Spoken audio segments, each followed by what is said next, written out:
Ways of the sinister tech monopoly once again discuss ways to censor your political views without your knowledge. Nobody in Congress seems to think this is a problem. These new details might change their minds, fingers crossed.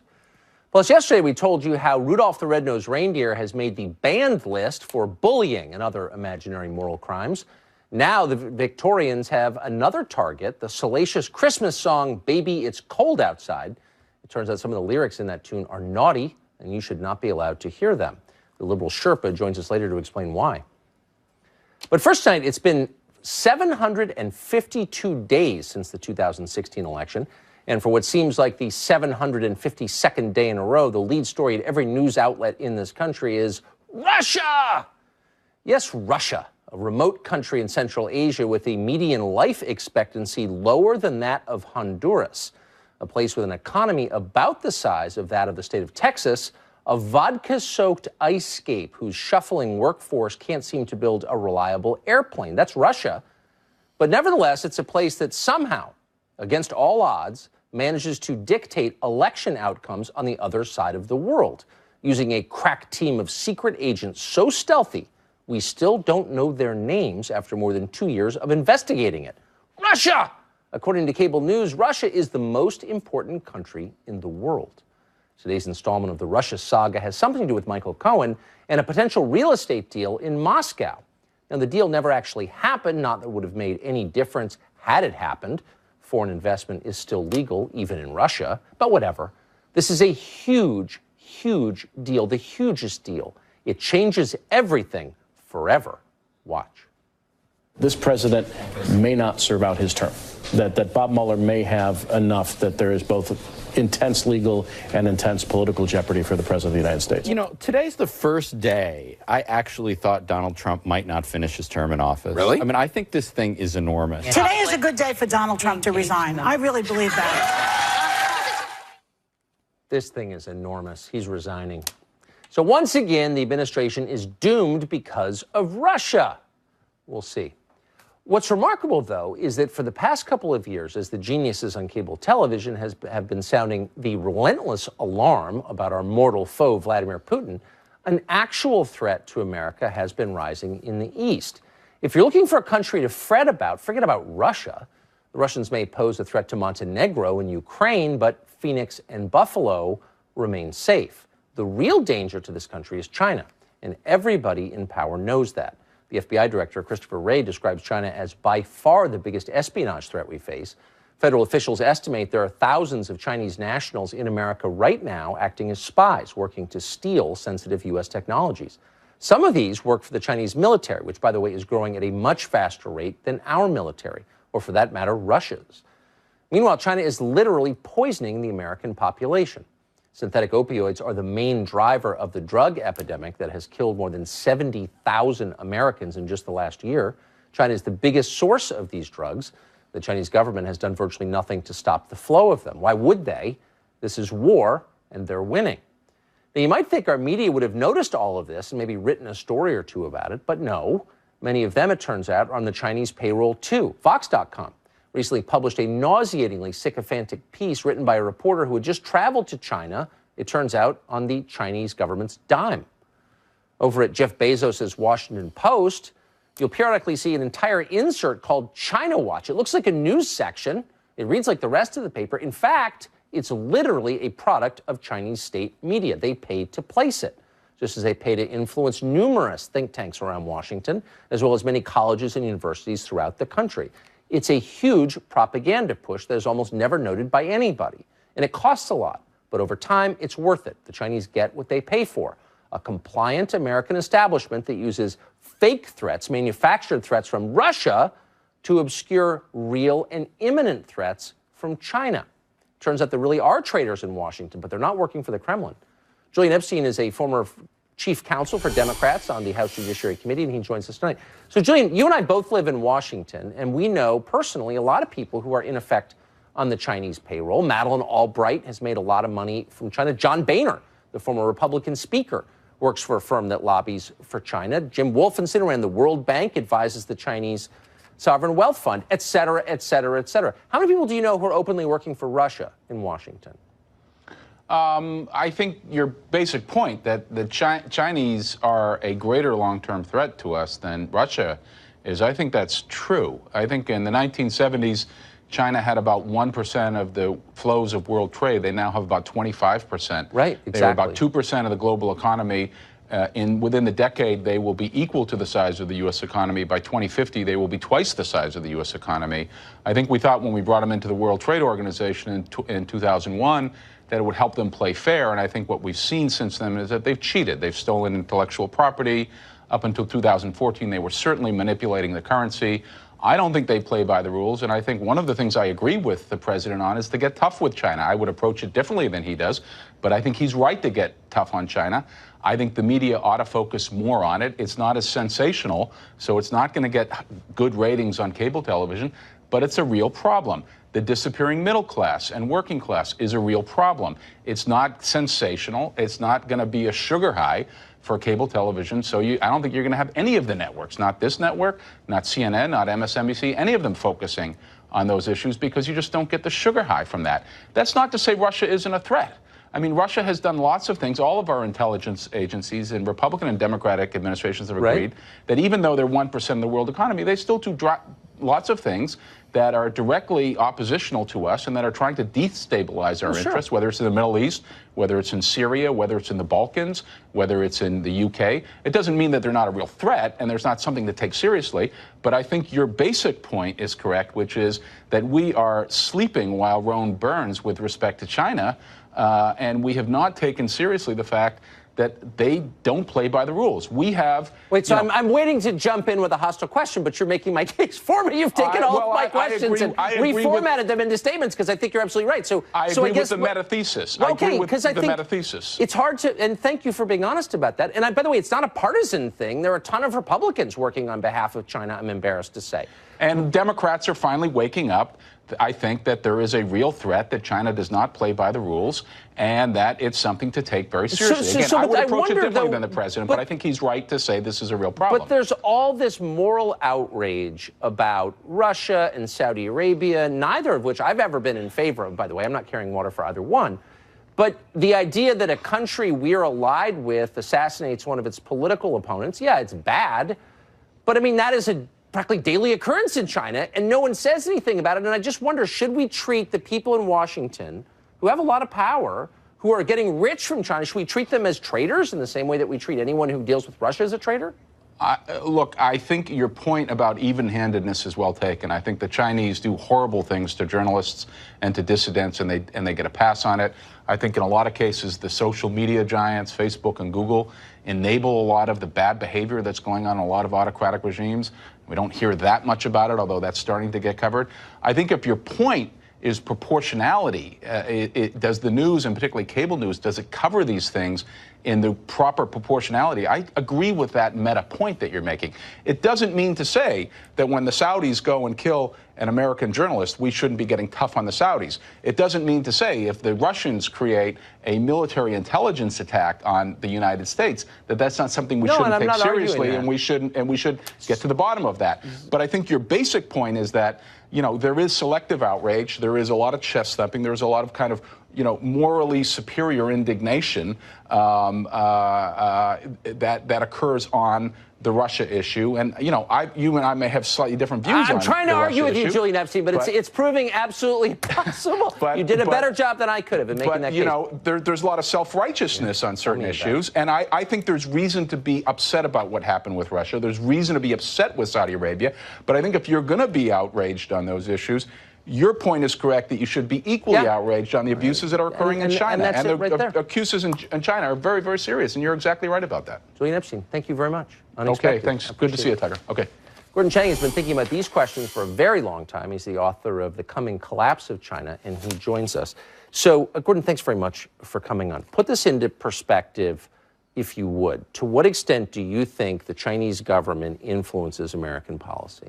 Oh, certainly across the board. We saw during this midterm elections, the Chinese tried to influence outcomes. And they did it with not only that famous Des Moines Register's 4-page insert, but they also summoned the heads of Wall Street firms to Beijing for that September 16th meeting. You go on and on about the types of things that they've been doing. Let me pause there for our viewers who don't know what you're referring to. September 16th, they, as you put it, summoned the heads of Wall Street firms to Beijing to do what?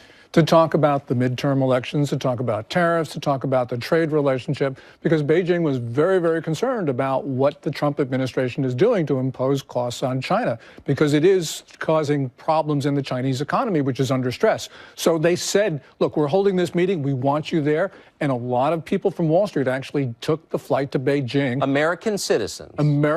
Summoned by the Communist Chinese government actually went. And they actually went and they held that meeting. And, you know, this shows the power of Beijing, and it shows that they were trying to change the results in the election. Now, I don't think that it would had any real effect. And the reason is, as Julian and you have talked about, across the American political spectrum right now, people are starting to understand the fundamental nature of the challenge that China poses to us. And it's certainly a much greater challenge than Russia, because Russia couldn't challenge the U.S. if it weren't for being backstopped by the Chinese. Right.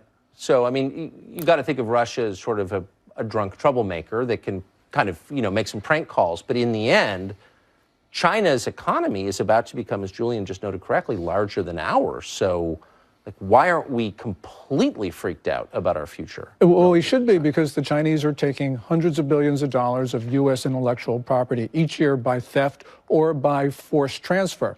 And that is the lifeblood of our economy, because we have an innovation-based economy. And if we can't commercialize our technology, we don't have an economy. We end up just selling agricultural products to the world and maybe scrap metal. The point is, though, we need to have the technological giants that will dominate the future of the world's economy. They should be American. And China, by means which are certainly not fair, is trying to do that. And one other thing, Tucker, you mentioned fentanyl and opioid crisis. You know, the Chinese government runs a police state. They know about these Chinese gangs that are selling fentanyl into the U.S. And so those gangs couldn't operate unless they had Beijing's approval. Now, officials in China are making money from it, and in other cases, the Chinese officials are just standing back. But they purposely want to see Americans die, and we can't forget that. Tens of thousands of Americans do die every year because of synthetic opioids manufactured in China, and yet I can't remember the last time I heard someone in our political class say that out loud. Why? Oh, I think that it's because there's a lot of reasons. Part of it is because a lot of people are actually getting money from China. A number of reasons for other people is that they sort of believe that we should be engaging the Chinese. You know, this is the Nixon policy of trying to work with Beijing so that it's not on the outside of the international system. You know, that sounds nice, but it hasn't worked over 4 decades. We've tried all sorts of things, and it hasn't worked. We've tried negotiation, engagement. We did all those things, and unfortunately, the Chinese behavior in the economy and in other things has just gotten worse. Gordon Chang, thank you very much for that. Thanks, Tucker. Great to see you. Well, employees of Google just got caught once again plotting to suppress political views they don't like. We have details on that after the break.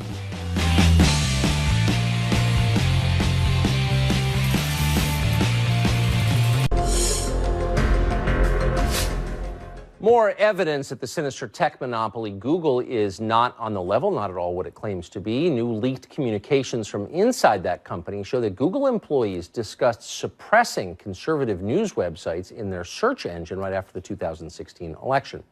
In one post from November 9th, 2016, a Google engineer called Scott Beyer called the Daily Caller and Breitbart opinion blogs, quote, and said that Google employees should reduce the visibility of both sites in search results compared to, quote, legitimate news organizations.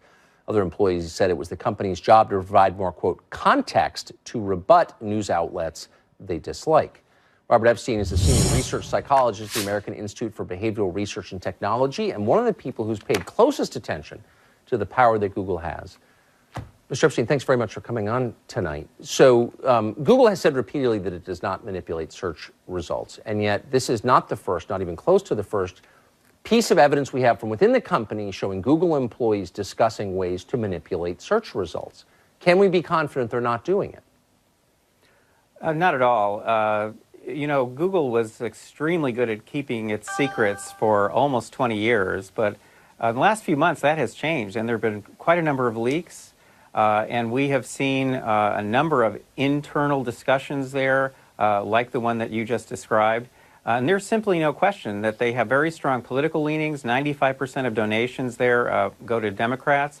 I myself am not a conservative. I actually, I kind of lean toward Google's political views. But it's frightening to me because of what I study day by day. It's frightening to me that this company, with very strong political leanings, has the power to shift millions of votes, to shift opinions on a massive scale without people knowing that they're doing it and without being accountable to the public. How can you have a democracy under those circumstances where one privately held company has the power to manipulate people's behavior without people knowing it? Well, that's what I'm saying, and that's exactly what's happening here. And the situation gets even worse when these huge tech companies, the two largest being Google and Facebook, when they both have the same political leanings. So, you know, in that kind of scenario, we're talking about the ability to shift in the midterm elections. I calculated upwards of 12 million votes with no one having any idea that they're doing this. This is not like fake ads, which you can see. Right. This is invisible manipulation. I mean, I literally have to invent new names for the techniques they're using because they've never existed before. So Google assures us that they're not doing this because they're good people, much better people than we are, for example. How can we know if they're telling the truth, and should we believe them? Oh, well, they're sure they're good people. That's part of the problem. They have a kind of utopian thinking within the company, not just among the employees, but, you know, their top executives think like utopians. So believe me, they believe that they are doing good for humanity, good for the United States, by imposing their values, their thinking on the rest of us. The problem is, as I say, that they can do it in ways that have never existed before in human history. So I know that, as you already said, you and I have different political views, probably don't vote for the same people. So you're maybe the person to ask. How can the United States Congress sit back with evidence that democracy, the core idea of democracy, is being challenged by this company and not do anything about it? Well, the Democrats aren't going to do anything because these companies help them, obviously. The Republicans don't like regulation, so we have a tough problem here in the U.S. Now, the Europeans, on the other hand, you know, they see these companies as American, and so they've been much tougher on them. And I think we're going to see some pretty drastic actions taken against these companies by the EU in the next few years. And that could change their ability to operate worldwide. I never thought I'd be waiting for France and Germany to come to our rescue, but that's where we are, unfortunately. Right, Mr. Epstein, thank you very much. It was great, as always. Thanks, Tucker. Harmeet Dillon is an attorney who has frequently, at cost to herself, stood up to big tech, and she joins us tonight. Harmeet, thank you very much for coming Tucker. on tonight. So this, again, as I just said to Mr. Epstein, yet another example of evidence from within this company, and there are other examples like it from Facebook, that show that they're not on the level, that they're lying to us, and that they could undermine the very basis of our democracy. Let me ask you the same question. Why is Congress standing by in the face of this evidence and doing nothing? Let me add to that. Why is the Department of Justice not opening up antitrust investigations? Well, exactly. Why is the Federal Trade Commission not investigating them for their deceptive trade practices and failure to disclose their manipulation of data and theft of data from Americans and others? So today itself, the European Union opened up its fourth in the last 2 years investigation into Google for antitrust issues for manipulating search. Guess what? And so far, they've been fined $7.1 billion in Europe in the last 17 months, but Zippo here in the United States on the same issues. And one of the reasons, Tucker, is that these companies, both of them, are very adept at spreading money around Capitol Hill, including through the use of a former Republican Congresswoman, Susan Molinari.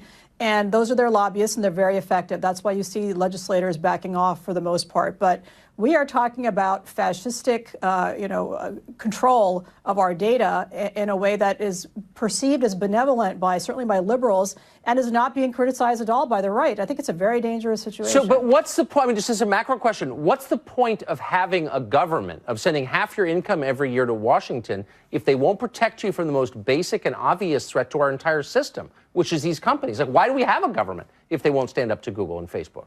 Well, interestingly, I think we're going to see some action on the part of these companies, against these companies, I should say, in the new Congress, because liberals are concerned about the data theft, much more so than conservatives are.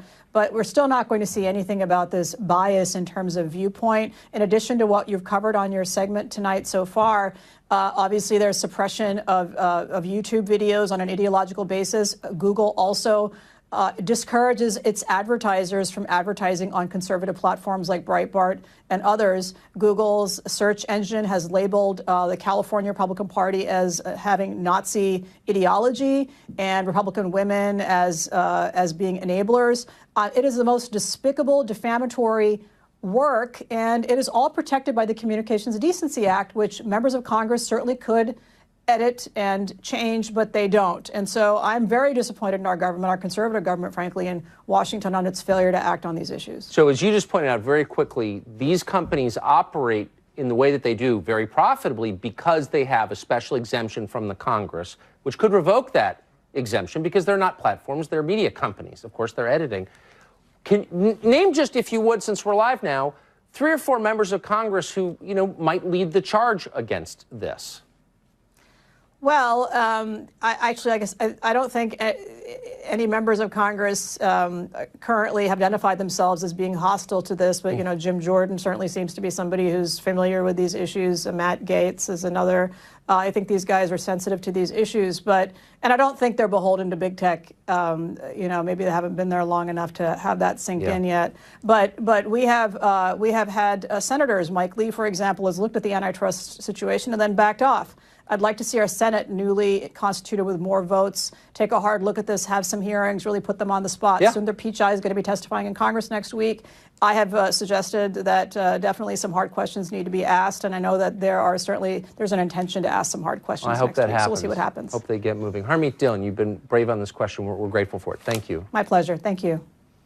Well, a man who says he was trying to blow the whistle on the Uranium One deal, remember that? Says the FBI repaid him by raiding his house. The story's after the break.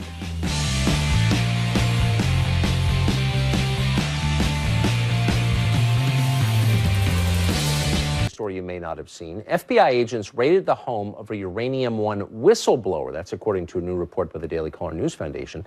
A man called Dennis Nathan Kane has turned over documents to the DOJ as well as to the both House and Senate Intel committees. The documents allegedly show that federal officials failed to investigate possible criminal activity involving the Clinton Foundation and the Uranium One deal. Now, Kane says the FBI repaid him by sending 16 agents to raid his house for 6 hours. Dan Bongino is a former Secret Service agent, NRA TV contributor, and author of Spygate, the attempted sabotage of Donald J. Trump. He joins us tonight. Dan, thanks a lot for coming on. So this is this is one of those stories I personally don't want to believe could be true, that we live in a country where the FBI is used to carry out political grudges. How do you assess this? Well, Tucker, I don't want to believe that either. Having been a former federal agent myself, this is deeply disturbing. But there's a bifurcated way to look at this right now, and I'll just sum it up like this: this is either really, really bad for the Clintons or really, really bad for the FBI. Meaning this. You don't typically raid a whistleblower's house. The whole idea of being a whistleblower is you're providing information voluntarily to assist law enforcement or the government. Why you would raid the house is puzzling to a lot of people. Some people believe that this could be really bad for the Clintons and be kind of a tying up of the Clinton Foundation case that appears to be being investigated by John Huber right now, the United States attorney. Yes. On the other hand, Tucker, listen, the people involved in this Uranium One case, the Rosatom and the 10X case, are all people who are knee-deep in the Spygate saga. That's just a fact. That's not a conspiracy theory. It's just true. Rod Rosenstein, the Deputy Attorney General, was the prosecuting United States attorney on the precursor case to Uranium One. That disaster. Bob Mueller was the FBI director. So forgive me for not being willing to give everybody a pass on a suspicious raid on a whistleblower's pass as just a matter of fact. I guess I should say it this way. I'm not taking anybody at their word anymore, and neither should you either. We should ask questions on this. What's so surprising is who's not asking questions about this. So for generations, the left elevated the idea of whistleblowing to a sanctified place. Whistleblowers were protected. They are protected in law, and they're protected because liberals wanted them protected. And yet I haven't heard anybody on the left complain about the FBI raid on this guy's house. Why is that? Tucker, listen, the rage at Donald Trump has been, you have brought this up on your show so many times, it can't be highlighted enough. The left, which previously aligned with groups like the American Civil Liberties Union, that was actually interested at one point, no more apparently, in defending civil liberties, has completely abandoned that now. They have now flipped the script entirely to actually defending weaponized government. It is unbelievable, the transformation we've seen. Listen, it's not in dispute that there are serious abnormalities in the way the Donald Trump investigation was conducted, the Trump team investigation, and the way the Clinton investigation and the Uranium One investigations were sidelined. But nobody's even remotely curious on the left about this. It's really incredible because, Tucker, as you know with government, someday it turns on you too. Government doesn't respect party. It's all about power. It's unwise, very unwise. Dan Bongino, thank you, as always. Have a great weekend. Thanks, Tucker. You too. Well, as you well know, dozens of U.S. cities have decided they're not going to enforce federal immigration law because they don't feel like it, and that's okay with the left. Now, one police chief is looking to apply the very same standard to gun control laws. How much support is he going to get? He joins us next.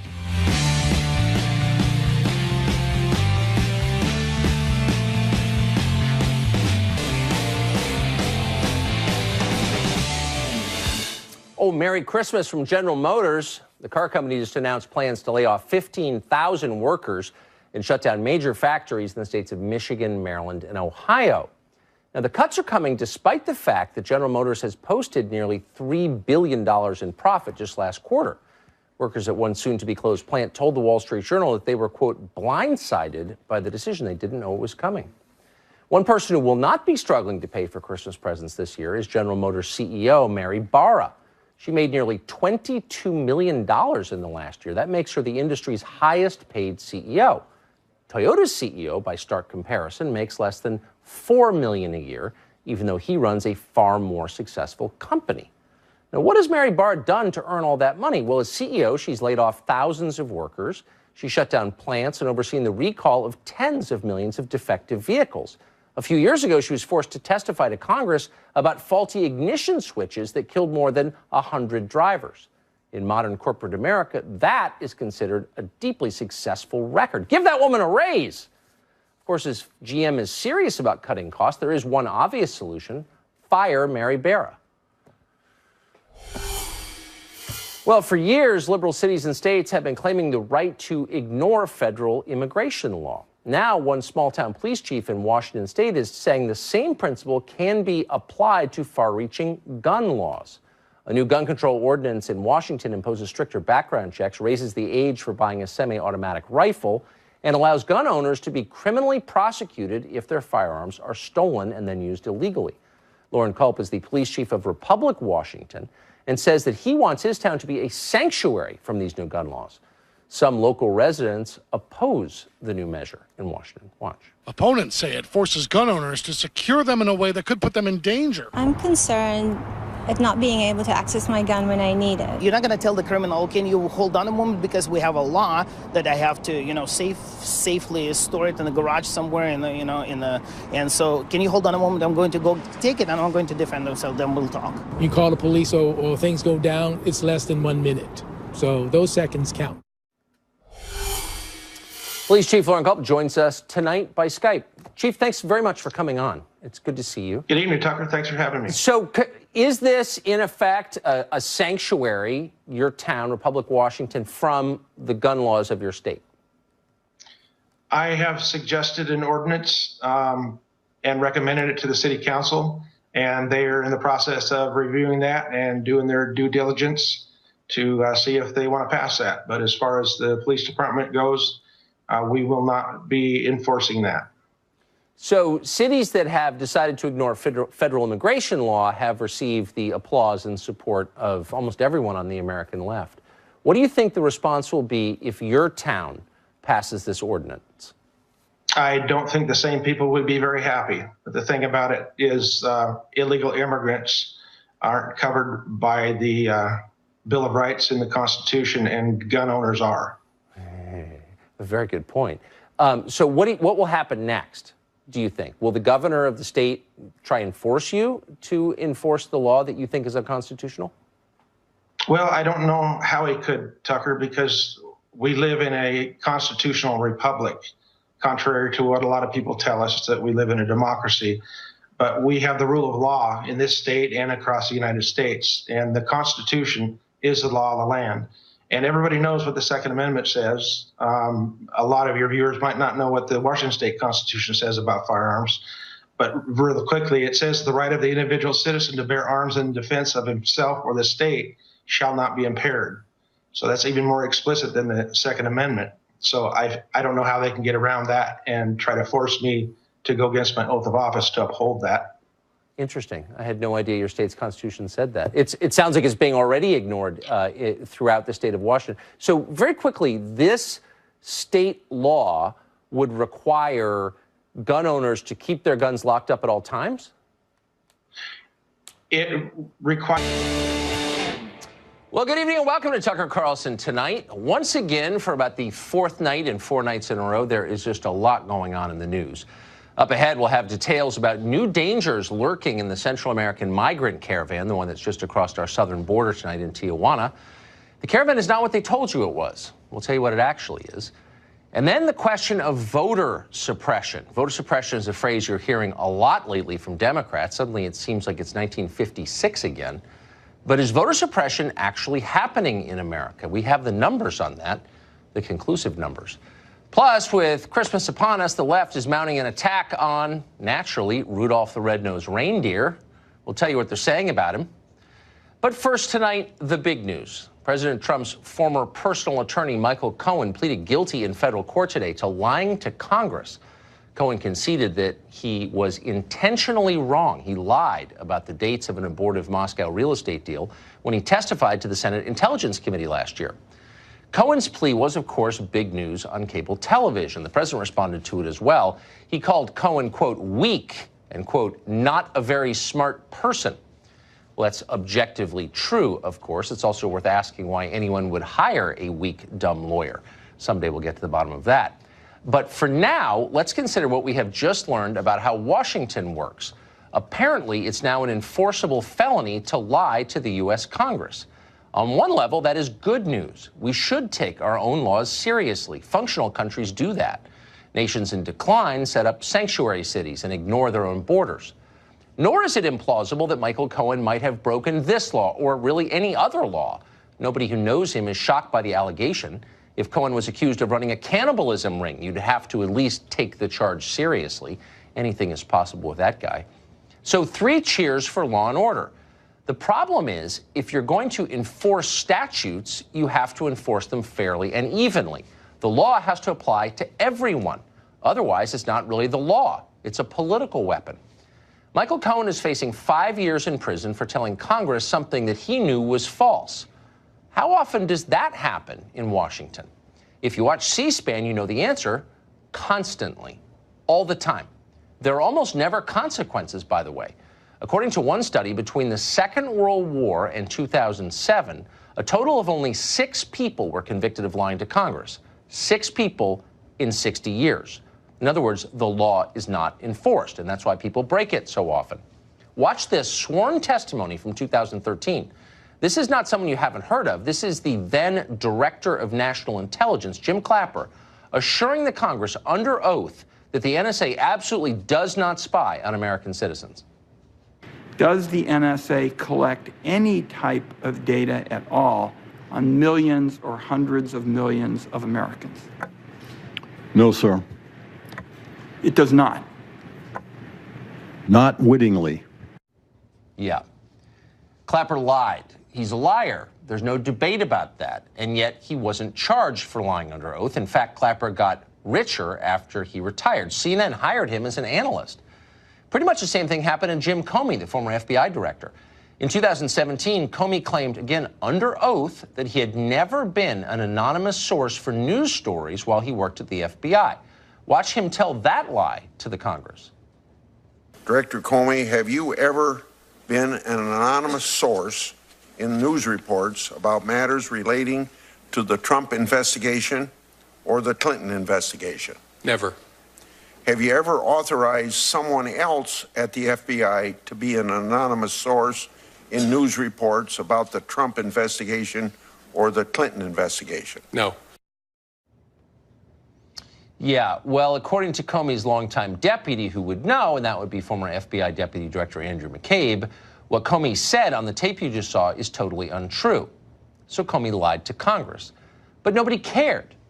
Jim Comey went on to get rich as a pundit selling his book. The same people rooting for Michael Cohen's destruction for lying consider Jim Comey a hero. And then there's former CIA Director John Brennan. Brennan lies constantly. That's well documented. In 2011, for example, Brennan claimed that drone strikes overseas had never, to his knowledge, killed a single non-combatant. That was a total crock. In 2014, Brennan lied and said the CIA had not broken into the computers of Senate staffers. And then last year, under oath before Congress, Brennan said this. Do you know if the Bureau ever relied on the Steele dossier as part of any court filings, applications, petitions, pleadings? I have no awareness. Did the CIA rely on it? No. It was not in any way used as a basis for the intelligence community assessment that was done. Yeah, that's a total lie, a flagrant lie, and a significant one about something that affects the life of this country. And yet, you know how the story ends? Brennan was never charged with a felony for lying to the Congress. In fact, just the opposite. Washington rewarded him. Brennan is now an analyst for NBC News. He could be on the air tonight telling you why it's so vitally important that Michael Cohen was charged with lying to Congress. Because we really can't have that. Rule of law, blah, blah, blah, blah, blah. Do you notice a theme here that connects all of these stories? Yes, there is one, and it's simple. The well-connected can do pretty much whatever they want. They can lie to the Congress with impunity, and they do. They can lobby for foreign governments without bothering to register, and they do. If they're rich enough, they can even, I don't know, molest children without being seriously punished. Ask Jeffrey Epstein. He did that. None of this, by the way, is a defense of Michael Cohen. That guy's a creep. He may very well wind up in jail. But if Cohen does wind up in jail, let's hope he's just the first in a long series of prosecutions. If the law is applied to Michael Cohen, then it has to be applied to people who have lied about things that actually matter. Jack Abramoff knows a lot about Washington. He's been here a long time. He's a former lobbyist, and he joins us tonight. Jack Abramoff, you've seen both sides of this. You've been in a position similar to the one Michael Cohen is now, charged with a crime under the lights, and you've also operated freely in Washington. Do you think that I'm overstating the case? Is the law evenly applied in this city? No, it doesn't seem to be evenly applied or anything close to evenly applied. And I think that this is one of the things that upsets the American people. Everywhere I go when I speak, people now, instead of ranting against corruption as they normally do, they've identified this as really one of the big problems that you have on the left. A series of people, the list is actually too long even to recite on the air, who have seemingly committed unbelievable crimes, the Clinton Foundation, et cetera, and instead of being punished or prosecuted or indicted, they're running for Congress, like Donna Shalala and others. And so I think that it seems certainly that the justice system in America, even under Republican presidents, is geared to go after people on the right and to ignore people on the left. Again, that's not to excuse Michael Cohen. I don't know what his deeds are, and we'll see what they are. But it seems that people on the left who are doing far worse than that, nobody says a thing about them. It also seems like the slowest gazelle gets eaten. I mean, Michael Cohen is dumb, if I can just say, someone who knows him, and not personally popular, and obviously he's attached to a very unpopular presidential campaign and a very unpopular candidate.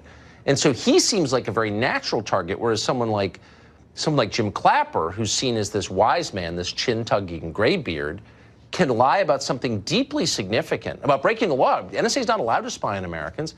And he gets a TV contract. I mean, have you seen, can you think of in your many years here, decades here, an example of someone's really powerful being punished for breaking the law? No, I can't. I can't think of I mean, certainly since Watergate, and even the people who were punished in Watergate really weren't very powerful people. Right, exactly. No, and I think that the problem for Michael Cohen is he's a gazelle running in the wrong pack. Right. If you were running in the left-wing pack, no matter where he is in that pack, because there aren't exactly brilliant gazelles in that pack either. Exactly. But that's more of a protected pack, it seems, for some reason. Huh. So that's not, and I just want to be totally clear for the fifth time, I'm not defending whatever crime Michael Cohen is accused of committing, and it sounds like he admitted it, okay? He should be punished. But it does seem like that's corrupt. That's not justice when a law is only applied selectively. Well, it's corrupt and it's corrosive of the view of our system among the American people. There are a lot of people, even people on the left I've talked to, who say, you know, it doesn't seem like things are really being fairly applied, particularly the Epstein situation, which is absolutely abhorrent. Yes. Here's somebody who is molesting children, it seems, and facilitating the molestation of children by other powerful people, and they cut him a deal for 13 months in a county jail, I guess, where he got to leave the jail 6 days a week. Wow. I mean, somebody... But they confiscated his address book, I notice. And it's online, and you can look at it, and it's fascinating. A lot of people you and I know personally are in that address book. I don't think any one of them has ever been charged with anything, even though prosecutors knew exactly who he was hanging out with. Well, from what they say, the deal that he signed actually protected any potential co-conspirators, which is also astonishing. How do you sign a deal like that? I know plenty of people I was in prison with who would love to have had a deal like that. That's exactly right. If only you'd benefited from that. Jack Abramoff, thank you.